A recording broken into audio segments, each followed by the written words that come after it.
নমস্কার, food life love চ্যানেলে আপনাদের সকলকে স্বাগত। আজ বানাচ্ছি গোল্ডেন প্রন ফ্রাই। খুব সুস্বাদু একটি স্ন্যাক্স আইটেম, খেতে খুব স্বাদও হয় আর খুব চটজলদি হয়েও যায়। চলুন দেখি কিভাবে বানাচ্ছি। মাছগুলোকে খোসা ছাড়িয়ে খুব ভালো করে ধুয়ে পরিষ্কার করে নিয়েছি। ওপর আর নিচের দিকে যে সিট থাকে না, যেটা আমরা বাদ দিয়েই খেয়ে থাকি, সেটাকেও কিন্তু খুব বাদ দিয়ে খুব ভালো করে পরিষ্কার করে নিয়েছি। এবার চলুন দেখে নিই চিংড়ি মাছটা কীভাবে কাটবো। চিংড়ি মাছটা দেখছেন ওপর থেকে পেটের দিক থেকে আমি একটু চিড়ে চিড়ে দিচ্ছি। এভাবে চিড়ে দিলে চিংড়ি মাছটা না পুরো সোজা সোজা হয়ে যাবে। আমার সব চিংড়ি মাছগুলো একইভাবে কাটা হয়ে গেছে। এবার ম্যারিনেট করে নেব। দিয়ে দিয়েছি 1 টিস্পুন মতো রসুন বাটা আর দিয়ে দিয়েছি 1/2 টিস্পুন মতো আদা বাটা। তার সাথে দিয়ে দেবো, ঝালটা আপনারা আপনাদের আন্দাজ মতোই দেবেন, আমি এখানে কাঁচা লঙ্কা বাটা দিয়েছি। আর তার সাথে দিয়ে দেবো আন্দাজ মতো লবণ আর খুব অল্প পরিমাণ গোলমরিচ গুঁড়ো। আপনারা যদি কাঁচা লঙ্কা না দেন তাহলে একটু বেশি করে গোলমরিচ গুঁড়োও দিতে পারেন। এবার খুব ভালো করে মাখিয়ে নিয়ে এটাকে আমি একটু ম্যারিনেট করে আধ ঘন্টা থেকে 15 মিনিট মতো রেখে দেবো। খুব ভালো করে আমার চিংড়ি মাছটা মাখা হয়ে গেছে। এবার এটা রাখা থাক ঢাকা দিয়ে। চলুন এবার ব্যাটারটা কীভাবে করব সেটা দেখে নিই। প্রথমে নিয়ে নিয়েছি ময়দা। এখানে 2 টিস্পুন মতো আমি ময়দা নিয়েছি, যেটাকে আমি গুঁড়োই একটুখানি চিংড়ি মাছগুলোকে কোট করে নেব। তারপর নিয়েছি 1 টিস্পুন ময়দা আর নিয়েছি 2 টিস্পুন মতো কর্নফ্লাওয়ার। তার মধ্যে লবণ আর গুঁড়ো লঙ্কা দিয়ে দিয়েছি। ময়দার গুঁড়োটাতেও আমি দিয়েছি লবণ। এবার খুব ভালো করে মিশিয়ে নিয়ে আমি আগে ব্যাটারটা তৈরি করে নেব। কর্নফ্লাওয়ার ময়দাটাকে অল্প অল্প করে জল দিয়ে খুব ভালো করে গুলে নেব। খুব বেশি কিন্তু পাতলা করবেন না, আবার খুব ঠিক করেও রাখবেন না, তাহলে ওপরে কোটিংটা না খুব ঠিক হয়ে যায়। খুব ভালো করে মেখে নিয়ে দেখুন কতটা গাঢ় করেছি। এবার চিংড়ি মাছগুলোকে প্রথমে আমি শুকনো ময়দা আর নুনের মধ্যে কোট করে নেব। ম্যারিনেট করা চিংড়ি মাছের গায়ে যে মশলাগুলো আছে সেগুলোর জন্য আগে আমি গুঁড়ো ময়দায় একবার কোট করে নেব, তারপর ব্যাটারে ডোবাবো।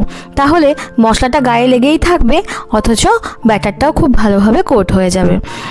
আগে দেখুন এভাবে ঝেড়ে ঝেড়ে পরিষ্কার করে নিয়ে চিংড়ি মাছগুলোকে সবগুলোকে আমি মেখে নিয়েছি। এগুলো করে নিলে না অর্ধেক কাজই প্রায় শেষ হয়ে যাবে। এবার আমি গ্যাসের চুলায় সাদা তেল গরম করতে বসিয়ে দিয়েছি। যখন এটা মিডিয়াম হিট হবে তখনই কিন্তু ব্যাটারে ডুবিয়ে চিংড়ি মাছগুলো তেলে ছাড়বেন। খুব বেশি হিট করলে কিন্তু চিংড়ি মাছগুলো প্রথমেই জ্বলে যাবে, ভিতরটা সিদ্ধও হবে না। চিংড়ি মাছগুলো আমি দুবারে ভাজবো। প্রথমে একবার ভেজে তুলে রেখে আবারও ডিপ ফ্রাই করে নেব। এক খেপে 1.5 মিনিট মতো টাইম লাগবে চিংড়ি মাছ ভাজতে। শুধু সেদ্ধ হয়ে একটু হালকা রং ধরে আসলেই হবে। উল্টে পাল্টে খুব ভালো করে চিংড়ি মাছগুলো ভেজে আমি তেল থেকে ছেঁকে তুলে নেব। দেখছেন এরকম যখন রং আসবে তখন আমরা প্রথমবারের জন্য চিংড়ি মাছগুলোকে তুলে রাখবেন। চিংড়ি মাছগুলো ভেজে সবগুলোই একইভাবে তুলে রেখেছি। তারপর আমি দ্বিতীয়বার ভাজা করে নেব। একবার এভাবে গোল্ডেন প্রন ফ্রাই করে খেয়ে দেখবেন, এত স্বাদ হয় কি বলবো। অনুষ্ঠান বাড়ি বলুন আর যে কোনো রেস্তোরাঁতেই বলুন, খুব চড়া দামে কিন্তু এই গোল্ডেন প্রন ফ্রাই বিক্রি হয়। আপনি বাড়িতে বানাতে পারেন, আর এভাবে স্টেপ বাই স্টেপ বানালে দেখবেন আপনাদের গোল্ডেন ফ্রাইও খুব ক্রাঞ্চি হবে আর ভেতর থেকে হবে খুব সফট অ্যান্ড জুসি। একবার অবশ্যই কিন্তু বাড়িতে এভাবে বানিয়ে দেখবেন। আমি কথা দিচ্ছি আপনাদের এই রেসিপিটা খুব পছন্দ হবে। সব চিংড়ি মাছগুলোই আমার প্রথমবারের মতো ভাজা হয়ে গেছে। এবার তেল থেকে ছেঁকে তুলে নিয়ে আমি দ্বিতীয়বারের মতো এই ভাজা চিংড়িগুলোকে আরেকবার ফ্রাই করে নেব। প্রথমবার 1.5 মিনিটের জন্য আমি ফ্রাই করেছি, দ্বিতীয়বারও আরও 1.5 মিনিটের জন্য ফ্রাই করে নেব। এই সময় কিন্তু গ্যাসের আঁচটা আপনারা একদম লো করে রাখবেন, বাড়িয়ে দিলে কিন্তু চিংড়ি মাছগুলো পুড়ে যাবে। দ্বিতীয়বারেও আবার দিয়ে দিয়েছি, এই সময় একদম লো করে রেখেছি গ্যাসের আঁচটাকে। সব চিংড়ি মাছগুলো দেওয়া হয়ে গেলে তারপর মিডিয়াম করে দেব, দিয়ে আরও উল্টে পাল্টে 1.5 মিনিট মতো ভালো করে ভেজে নেব। দেখছেন কালারটা চেঞ্জ হতে শুরু করেছে। আর একটু ডিপ কালার হয়ে গেলে তখন চিংড়ি মাছগুলো বুঝতে পারবেন খুব ভালো করে ফ্রাই হয়ে গেছে। একদম গোল্ডেন কালারই দেখতে হবে। দেখুন খুব ভালো করে কিন্তু চিংড়ি মাছগুলো আমার ভাজা হয়ে গেছে। এভাবে সব চিংড়ি মাছগুলো একবারে ভেজে আমি তুলে নেব। অবশ্যই খুব ভালো করে তেলটা ঝরিয়ে নেবেন। আর যখন চিংড়ি মাছগুলো তুলবেন না তেল থেকে, তখন গ্যাসের আঁচটা হাই করে রাখবেন অবশ্যই, তাহলে কিন্তু চিংড়ি মাছে খুব একটা তেল কিন্তু শোষ করবে না।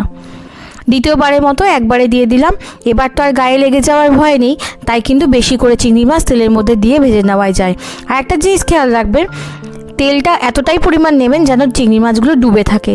চিংড়ি মাছ কিন্তু ডুবো তেলেই আপনাকে ভাজতে হবে। ব্যাস, সব চিংড়ি মাছ ভাজা হয়ে গেছে। দেখছেন কতটা ক্রাঞ্চি হয়েছে, তার আওয়াজ তো শুনেই বুঝতে পারছে।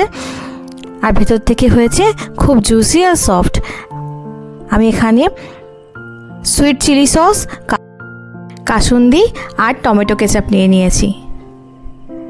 ভিডিওটা যদি ভালো লেগে থাকে তাহলে অবশ্যই একটা লাইক করে দেবেন, আর শেয়ার এবং সাবস্ক্রাইব করতে কিন্তু একদম ভুলবেন না। বাড়িতে একবার অবশ্যই ভাবে বানিয়ে দেখবেন, আমি কথা দিচ্ছি আপনাদের খুব পছন্দ হবে। সবাই খুব ভালো থাকবেন, সুস্থ থাকবেন আর সকলকে ভালো রাখবেন।